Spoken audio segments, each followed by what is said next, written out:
So when someone hears, they have a story to tell about their Rwandan experience and they take that back to their respective homes. That is what's going to bring about more visitation for tourism, but also more opportunity.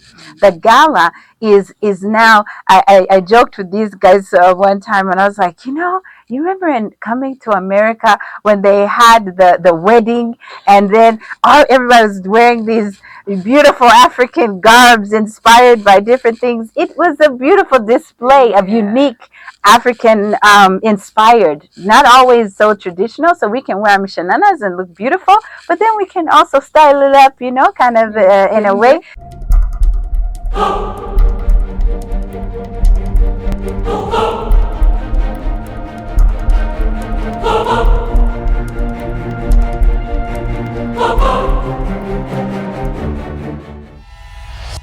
Root cause.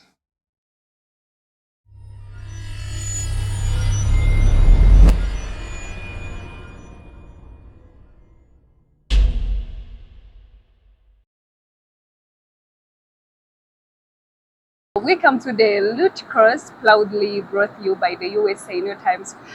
My name is Kwizera Wimbabazi Saline. I'm truly honored and excited to be your host today. As we engage in a meaningful, inspiring conversation about Diaspora Homecoming 2026. I think I'm not going to lie if I say today is a special day. Not only because we are discussing the future of our diaspora engagement, but because we're joined by two remarkable, beautiful Rwandan ladies who are reading with a vision, courage, and dedication. Thank you so much for being with us today. So we are honored to welcome you, Miss Rwanda.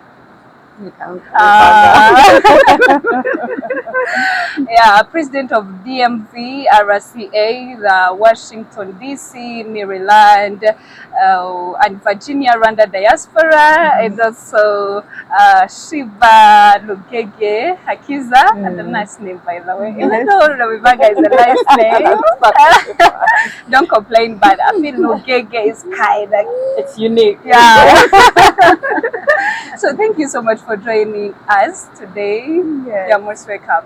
Thank you so much. Thank you for having us. Okay, thank you. How are you? We're well, thank you. Okay, how do you feel?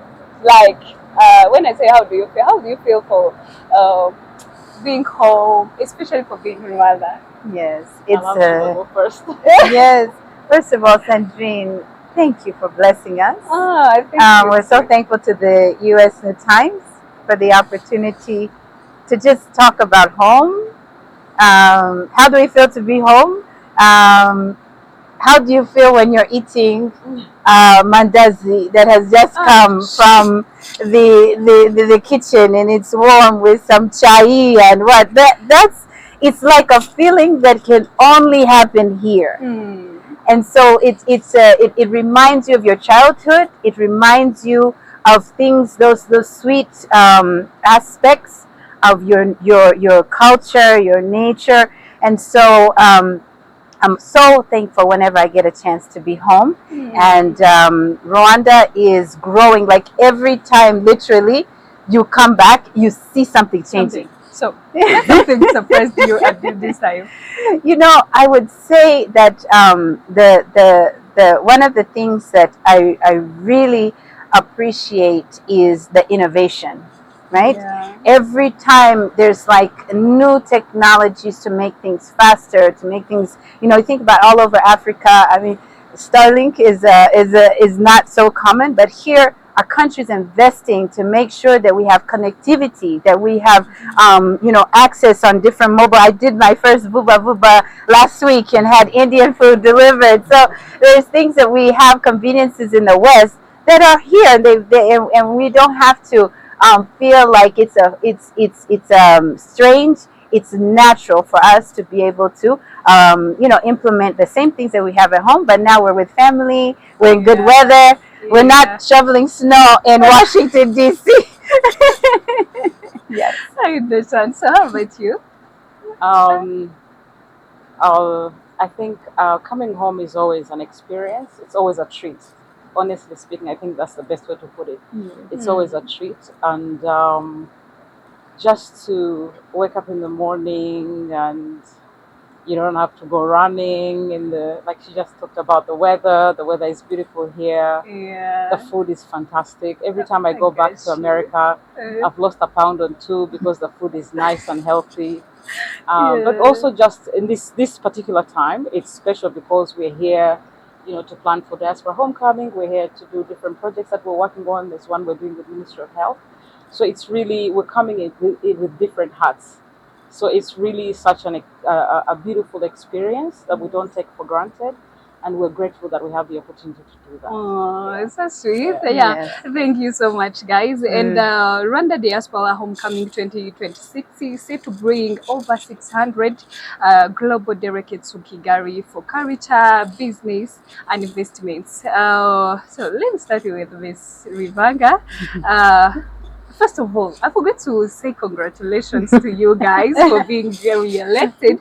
And Thank you you. know, one of the most things that makes me happy. I was looking there on the all readers that you're going to work with, and I saw my namesake there, your vice Yes. president. Yes, Sadlina. exactly. You can understand, I was like, Sadlina. So, what inspired the creation of Rwanda Diaspora Homecoming 2026, and what gap are you hoping this event will fill for the diaspora and for Rwanda? Um, I will answer briefly, Yeah. but I'll prefer that Shiba takes on this Okay. this because she's one of the co-creators of the idea. What inspired Diaspora Homecoming it was a conversation between Shiba and her cousin Deborah Kakoma, Oh. but that was borrowed from different experiences that we've had over the years. We've had Rwanda Days, we've had Rwanda Convention that we just concluded last year. We've had so many events where we're always doing things in America as diaspora, but we want to create something similar in Rwanda, where we bring the knowledge and the expertise, the experience, and the culture, the identity to Rwanda. Because Rwanda has been such an incredible, has created an incredible history from the 1994 genocide against the Tutsi to be the Rwanda that it is today. And it's something that people need to learn from. But Diaspora Homecoming is really for us to bring people to come and experience Rwanda, to come and see what they can do in Rwanda, for us to be, to curate something that is homegrown. Yeah. Yeah. But because I know that Shiba is, She's a I prefer mastermind. that. Yeah, I prefer that she answers Really? she Thank really you. answers the question. Yeah. Because as the brains behind the idea, I feel like she'll be the right person to answer the question. And thank you for that. Yeah. Yes, no, it's first of all, I just want to I thank God for the gift of Kathy. I thank God for her leadership in the Washington D.C. area, and because we work so closely together over the past 15 years in community, it's like we are so connected that if she speaks, she says it perfectly, and I think so. There's no problem. But when I had a call from my cousin asking me, at that time she's working with VK Arena, I think the QA Venue Solutions, and they run events in this beautiful arena. And I would see on social media, Instagram, there's John Legend, Kendrick Lamar, there's the BAL, NBA Africa, all these amazing events that are happening in this arena.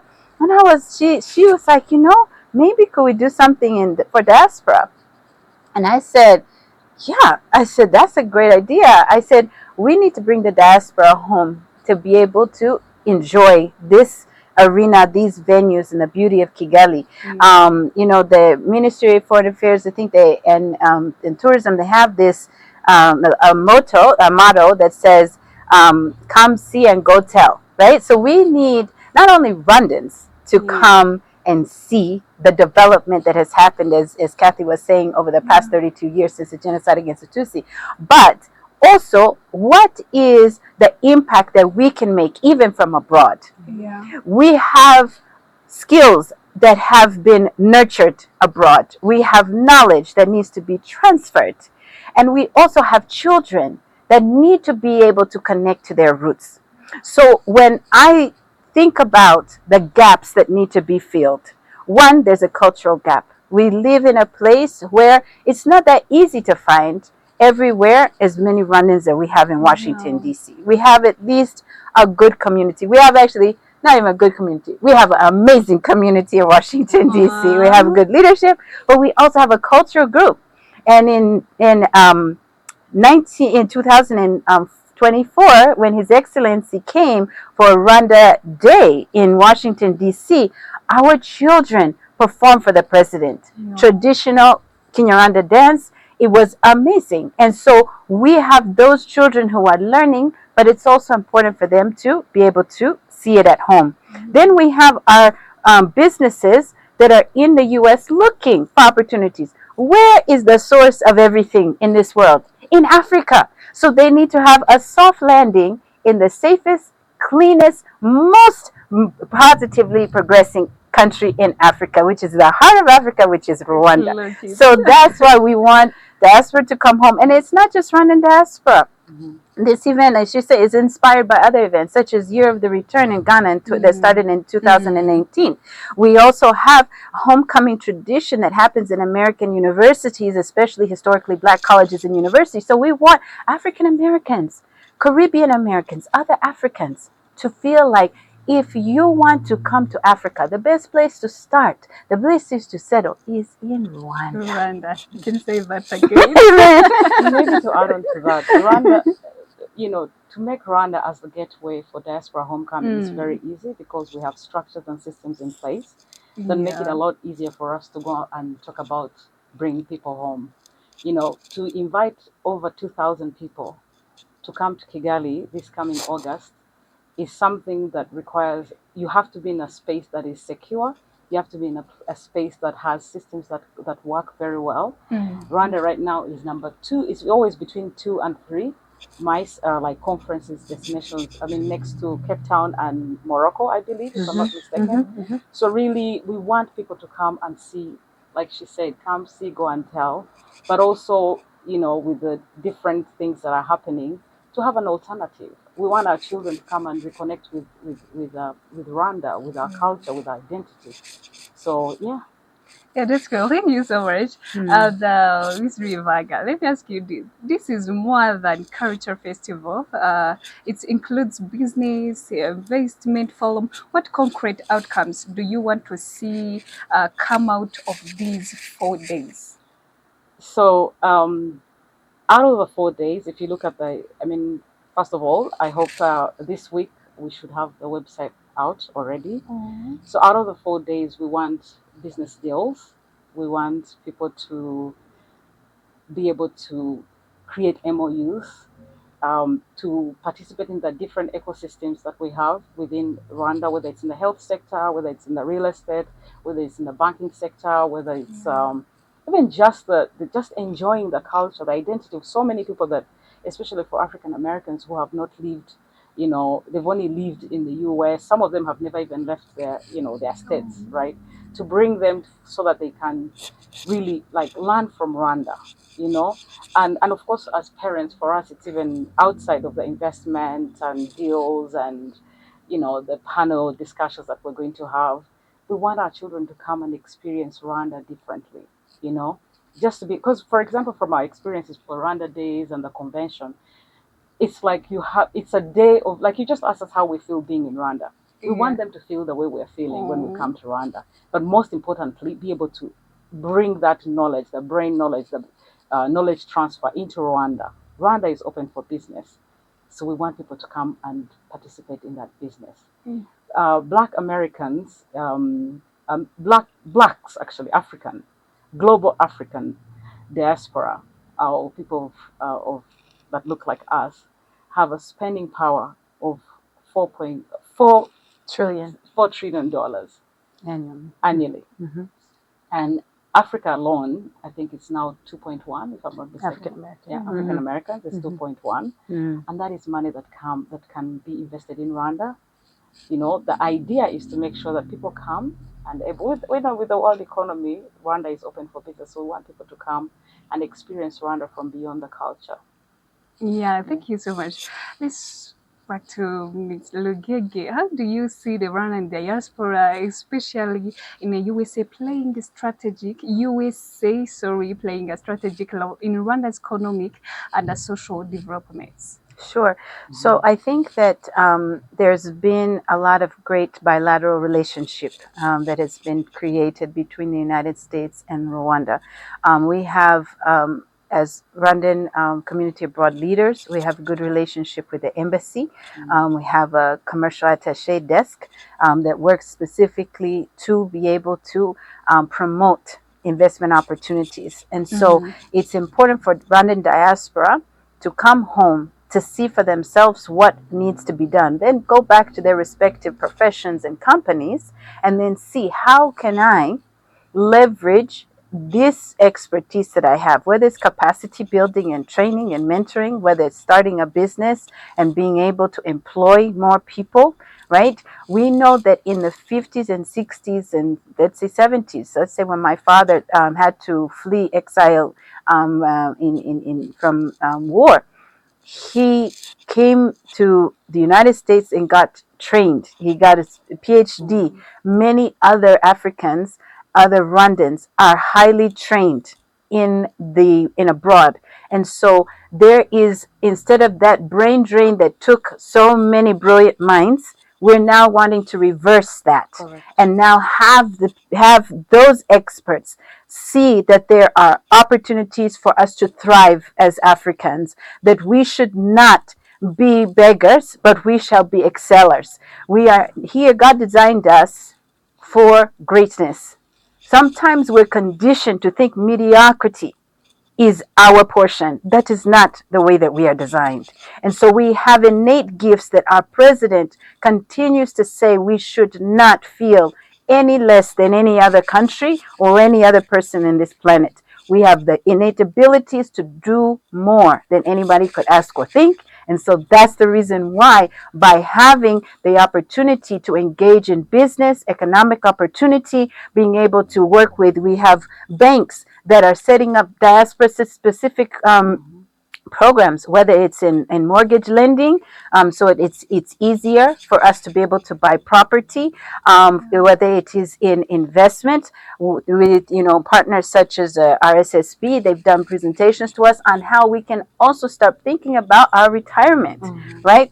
We are seasoned people, I would say, and so in a few years, we want to be able to rest and relax, and our children can take over. And so we want to have that transition that is in place. And so those are some of the economic opportunities that we want to tap into. But also Rwanda Development Board has also been in communication with us, where we can be able to know about investment properties, whether it's Bugesera Airport, whether it's Kigali Health City Hub, Kigali Innovation Hub. So if we're, for example, working in the health sector, we need to connect with those type of pharmaceutical companies, healthcare companies, IT companies, to be able to leverage the infrastructure that has been put in place. And that's those are things that people can see when they come for Diaspora Homecoming. Thank you so much.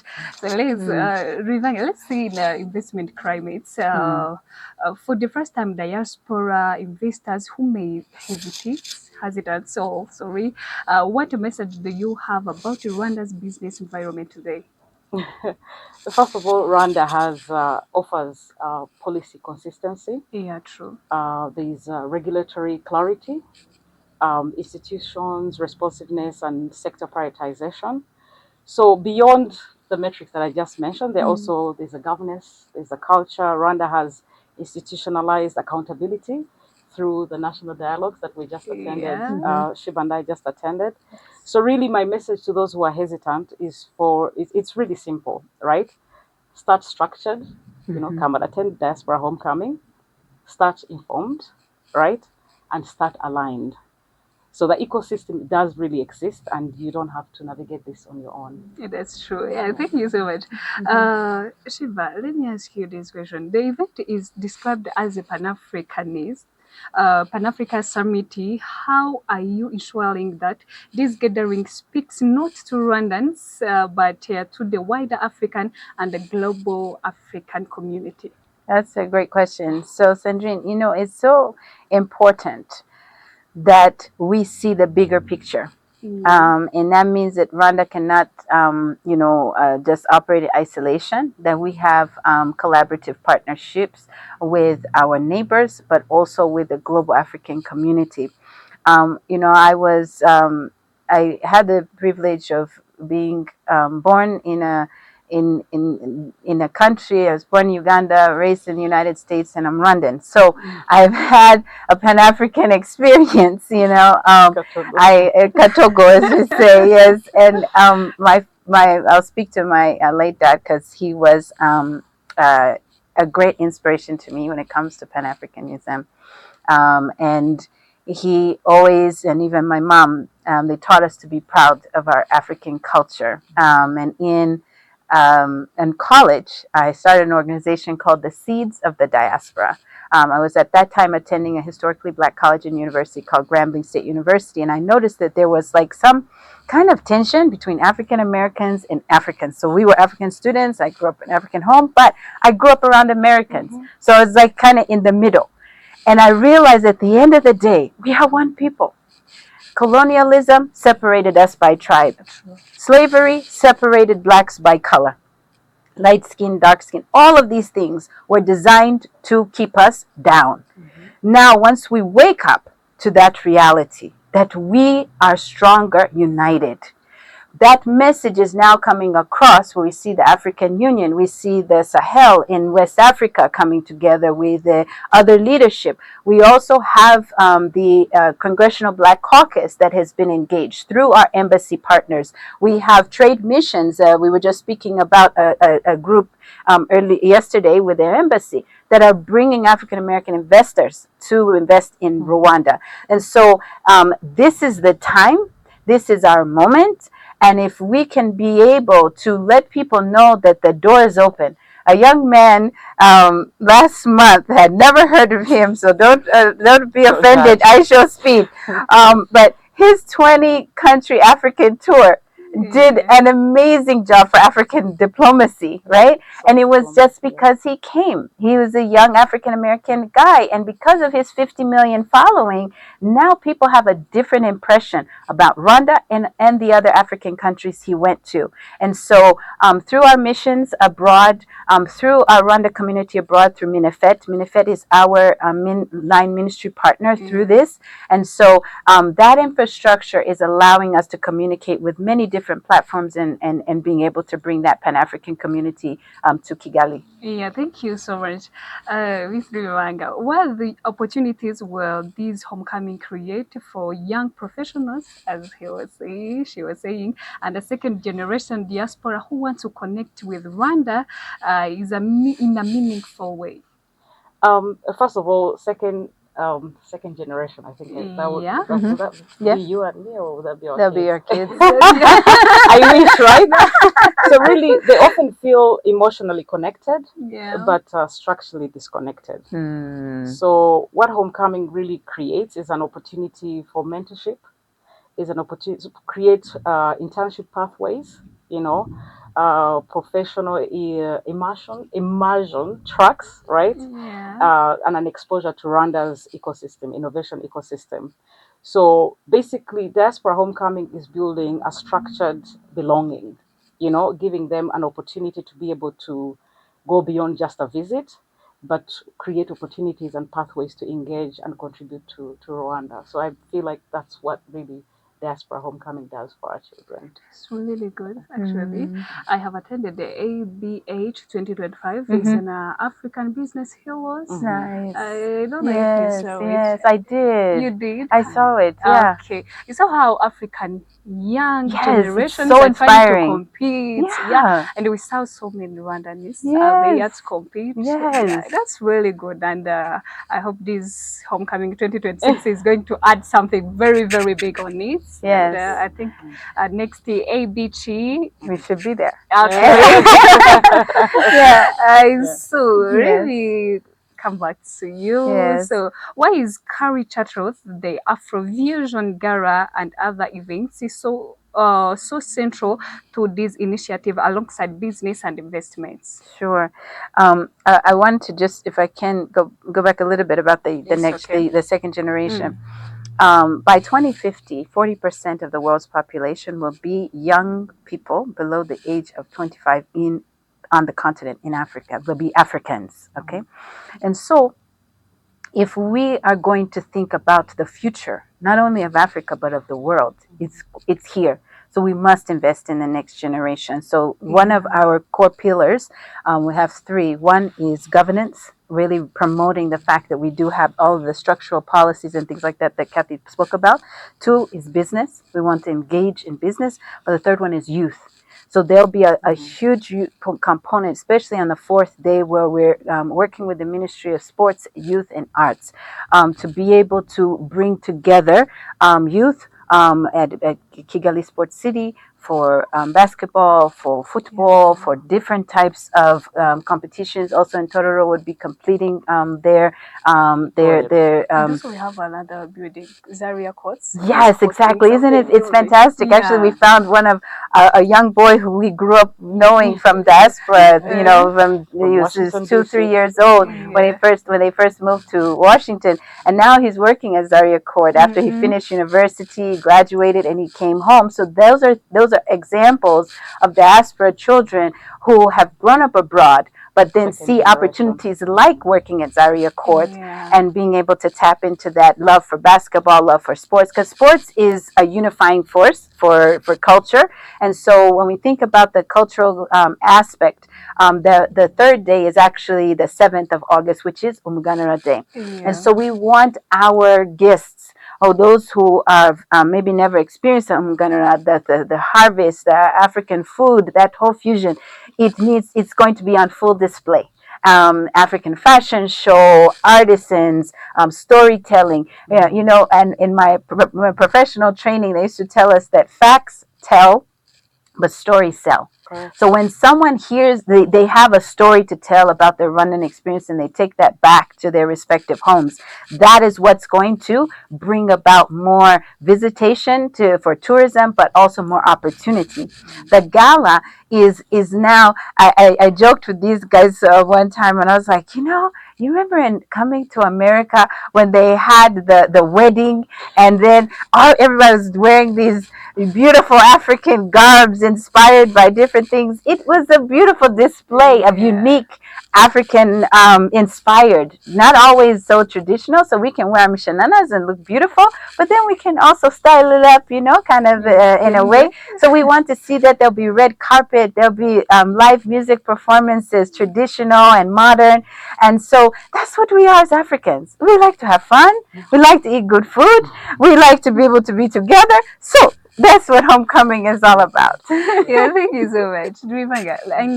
In a long-term legacy, after August 2026, what does success look like for you, and how do you plan to sustain the momentum beyond the events itself?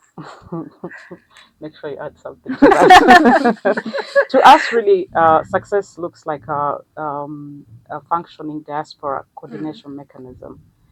That's how diaspora homecoming really started, because we have that diaspora already coordinated, and we're able to be able to bring people to Rwanda, because Rwanda has already been engaged with us, right? So it also looks like working groups that continue beyond the summit, right? Will have measurable investment opportunities with different stakeholders, whether it's different institutions as well. Momentum will be structured through follow-ups, right? Reporting, annual check-ins, but also we have to scale it up to other countries. Rwanda has, like I said, we said before, and I'm going to repeat it: come see, go and tell. And if you notice, with our experience when we came to start talking about Diaspora Homecoming, but also other different uh, the initiatives that we're working on, we've met so many people who have come to Rwanda to learn from Rwanda. The first time we came, that was in November when we went to Ministry of Foreign Affairs. There was a group of people from 5 countries who had come to see how the Ministry of Foreign Affairs is actually engaging the diaspora. Even yesterday, I think I think Kenya, is in talks with our Ministry of Foreign Affairs to see how are you really engaging with the diaspora, because Rwanda has, like, inaraga tandatu, we're a priority. Shiba and I were honored to be invited to the national dialogue. We were invited to the national dialogue because we're diaspora members and who are also happen to be leaders. So Diaspora Homecoming 2026 is not just a moment, it is a beginning of a sustained ecosystem. Yeah. Yeah, absolutely. I mean, I think that we come home on usually most families, at least when I was also younger, my parents would try to bring us home at least once a year or every other year. And so a lot of Rwandan families, they make it a tradition to come during summer holidays. So we want to be able to, when you come home, have something to do. So timing where people have holidays and things like that, it also helps to make it more of a tradition. But we also don't want to take away from the fact that there be Rwanda days in different other countries. So we need to be able to have things abroad to continue to build that community for those who maybe cannot travel back home. But from an economic standpoint, it's important that we continue to connect with our partners in Rwanda Development Board and RDB, with the Kigali Financial Center, to learn about financial opportunities. It shouldn't just be for foreigners, from Europe or China or wherever, Asia. When we talk about that buying power of just one segment of the African diaspora, the African American diaspora, which is $2.1 trillion every year. So money is being spent somewhere. Why not channel it into a place where where it's open for business and it's ease for business? When we were registering our company, it took us a very short time, and we had personalized service, someone who could sit with you and explain things, expedite it. And with one day, you have a certificate to be able to start moving your business forward. So people need to know about that. We also do webinars with Minifet for the communities abroad. And so those sponsors who are going to be able to have that audience of over 2,000 diaspora who will come for the event, we have pre-event scheduled to be able to build that momentum, and then also post-events, so that the conversation, the financial opportunities, will have concierge desks during the event for each of those institutions, so that they can be able to open accounts immediate. They'll be able to have that personalized engagement. So it's definitely something that's critically important for us to not just be a moment in time, but a movement towards progress. Yeah, that's true. And thank you so much. And let's say in partnership and policy, how are you working with institutions, private sectors, prayer, or of course they are included, and government stakeholders to make sure idea discussed here turn into real projects? Sure.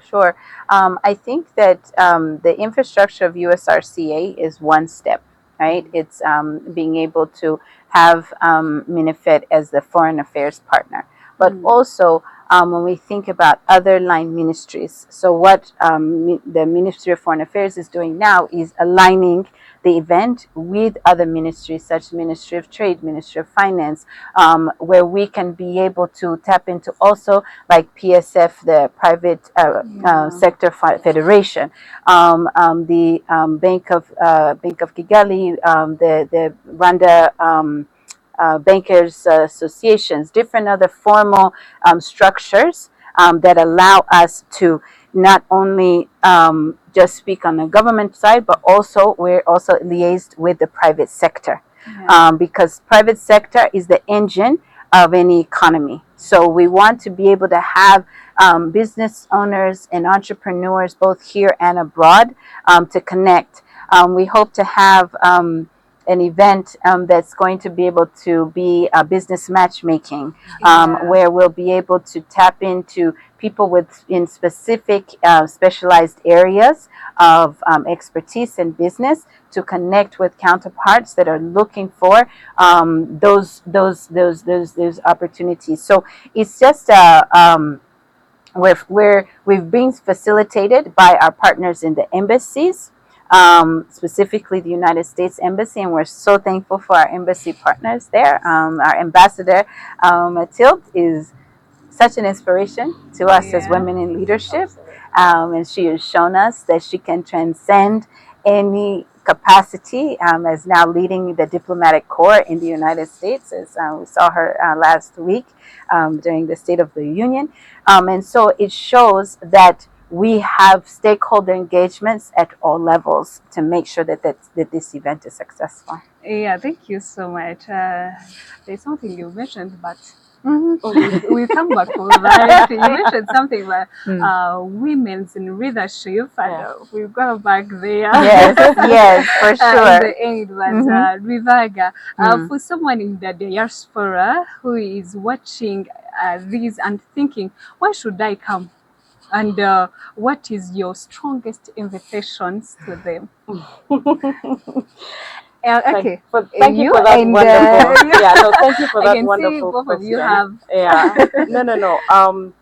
Diaspora homecoming is really about ownership, Mm, right?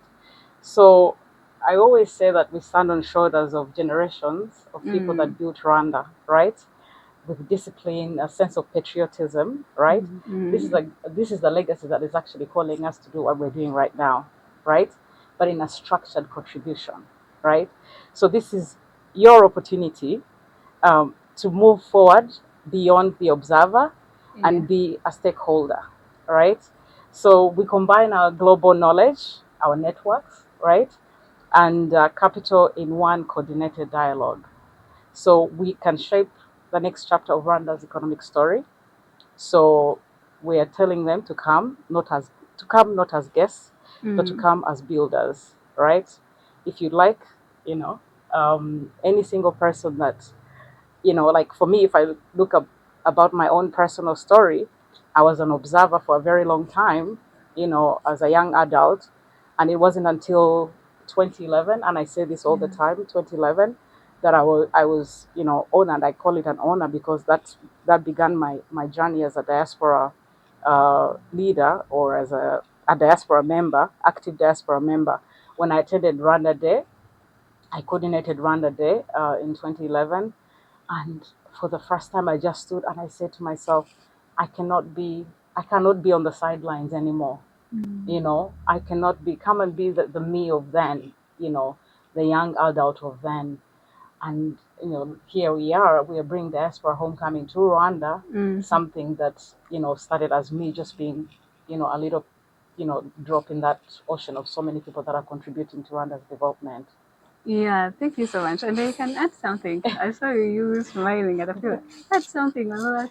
Oh no, I just it's a beautiful story. Yeah. What inspires us as leaders to ask other people to come? I think that one, I would say we have an extraordinary program. We have first day is going to be tours of Kigali immersion. People need to see what they have heard about online or seen, but actually experience themselves. There'll be a golf tournament for diaspora at our beautiful Gulf. So that really is kind of a landmark with the KCC building. So our functions will be held at KCC. We have a summit the second day at KCC, where that's the business engagement. So for those who are here looking for business opportunities, that's where you're really going to be able to capitalize on different plenary sessions, breakout session, workshops, where we have our sponsors having panel discussion, fireside chats, all those things. And then in the evening is the gala. Time to dress up, ladies. Look your best because you know how we do, right? Yes, ladies. And gentlemen, right? So that's gonna be amazing. And then, celebration of our culture with the Muganura, having an African food festival. So that's going to be something really unique where you can taste the taste of Africa. It'll be, a global fusion. And then in the evening, a concert. So we have headline, concert artists that are going to be international artists, both those here in Rwanda as well as those abroad. And so we're really excited about that. And then, the opportunity to gauge in sports. We've seen His Excellency actually attended the NBA All-Star game just 2 weeks ago in LA with our ambassador and NBA Africa, her president Claire, CEO. So it's like we have sports as something that's a glue for Rwanda. The youth are attracted to that.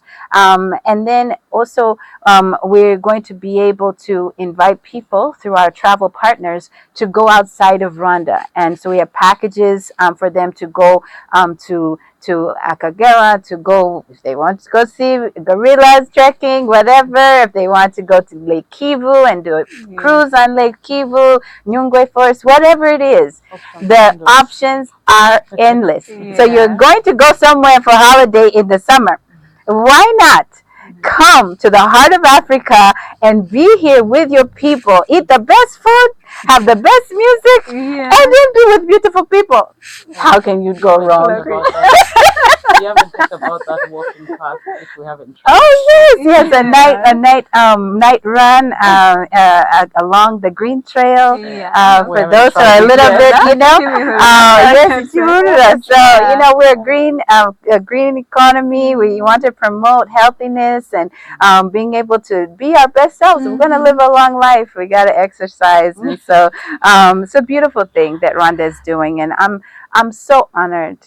I'm so proud to be a Rwandan.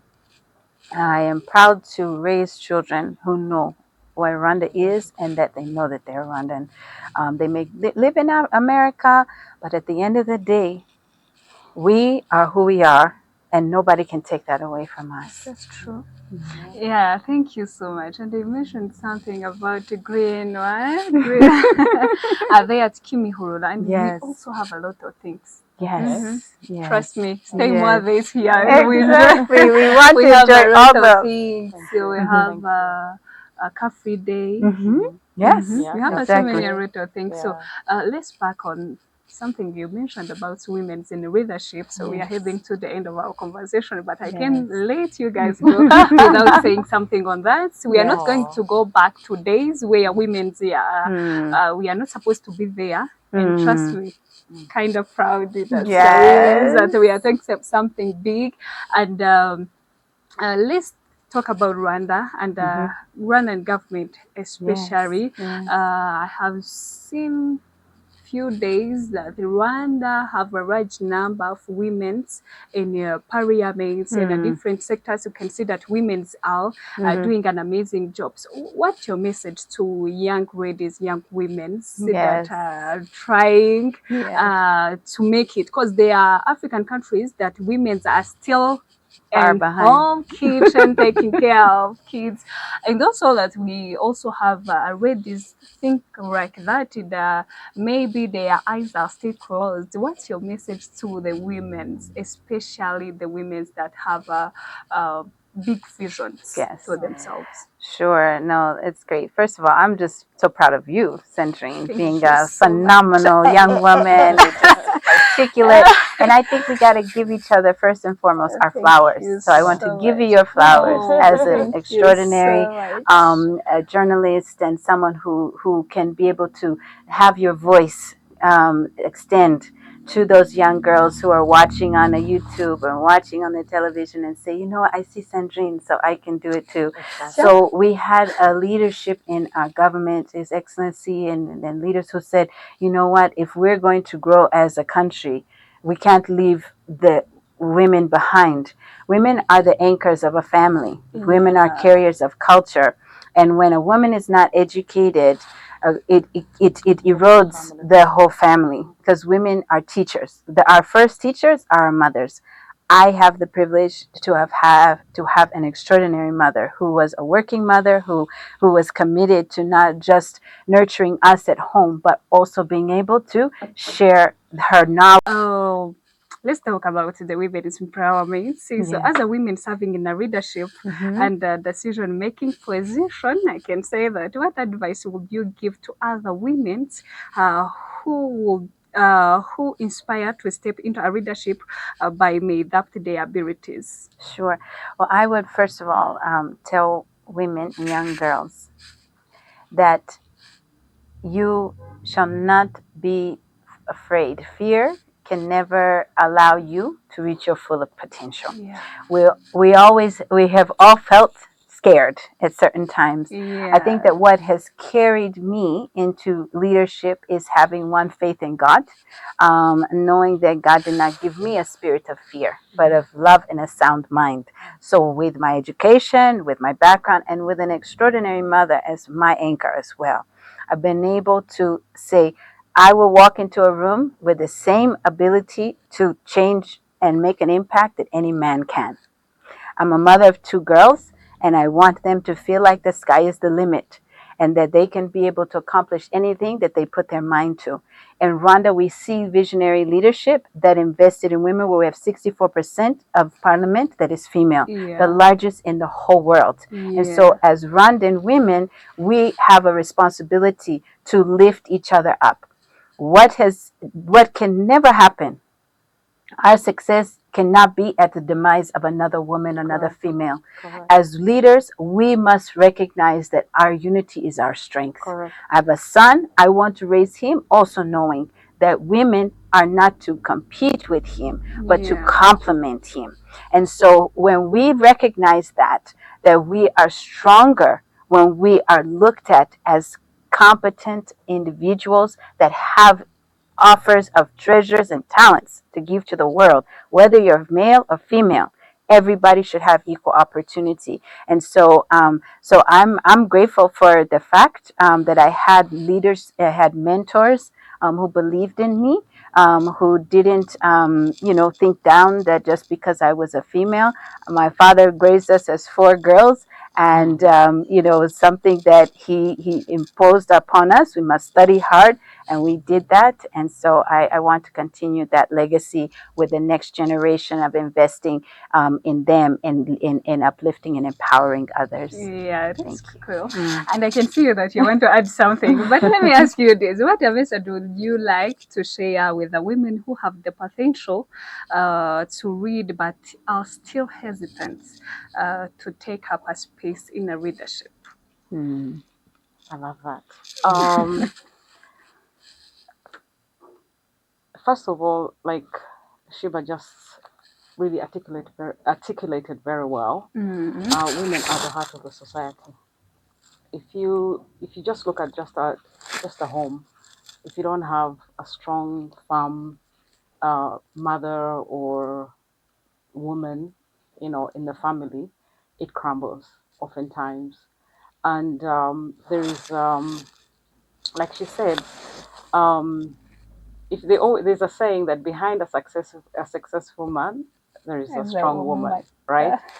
So it just shows, luckily the world is evolving. When I look at the women, the things they had to endure before, like we're really just lucky that we're growing up in this environment. So and our systems right now are very intentional when it comes to supporting initiatives that, the gender equality, and I think so those systems are in place. So really my a journey of 1,000 miles starts with the first step. We really just have to apply ourselves and just go there.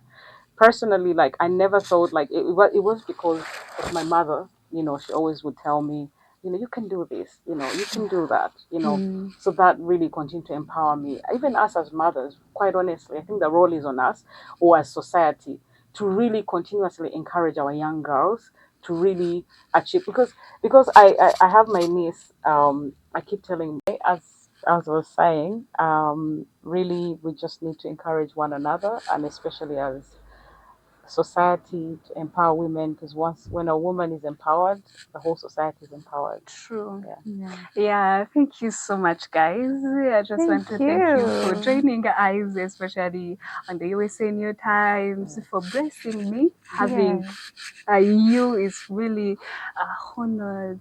It makes me feel like one day I will Yes, do it. I will Absolutely. make You it. will Trust do me. it for Anyway, sure. thank you for blessing us, Yes. and thank you so much for your leadership and your service to Rwandan diaspora. Thank you Oh, so thank much. you. It's an It's an honor. Thank you honor. so much for having us. It Thank truly you. is. They can find more information about Diaspora Homecoming at www.diaspora-homecoming.com. And looking forward to the registration portal that will be opening this week. Trust me, that hashtag, I'm going to say it everywhere I go. Amen. Thank you so much. I will do. Yeah, It's don't an honor forget. and pleasure. Thank you to the Thank you for team having behind the us. camera. Yes. Yeah, We thank you appreciate so much for joining us today. See you next time.